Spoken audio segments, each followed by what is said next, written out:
Assalamualaikum warahmatullahi wabarakatuh.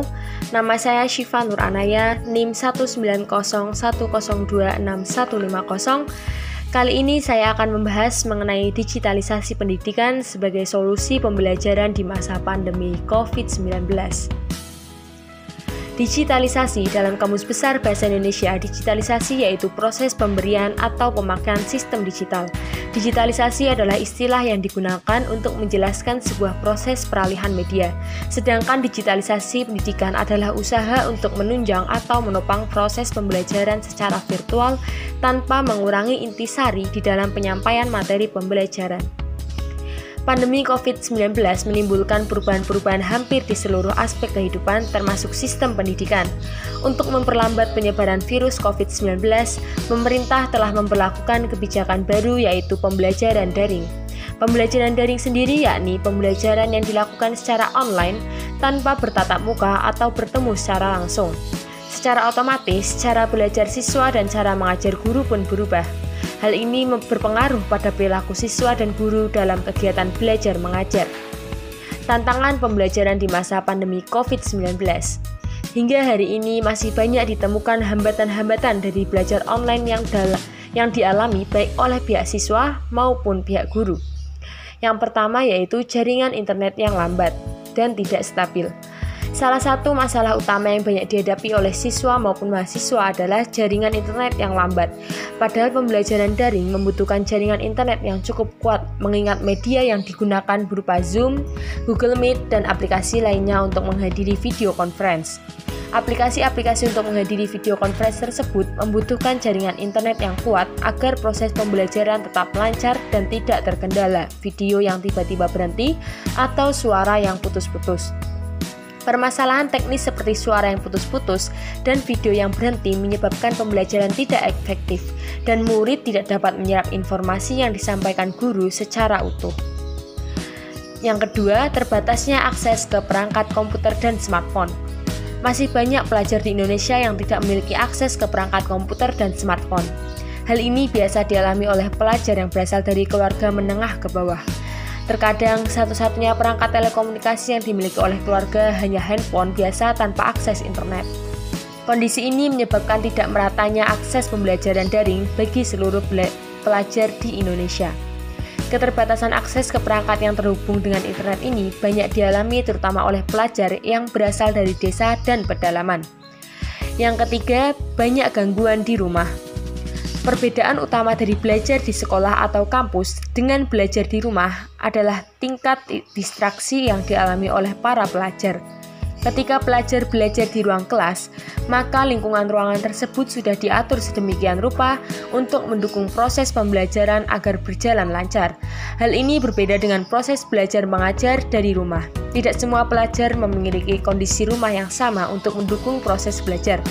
Banyak dari pelajar tidak memiliki ruang belajar yang sunyi senyap, mendapat sinar yang mencukupi dan nyaman. Ditambah lagi seringkali aktivitas di lingkungan rumah menyebabkan distraksi yang cukup banyak bagi pelajar. Yang keempat, guru dan pelajar masih belum lihai menggunakan teknologi digital.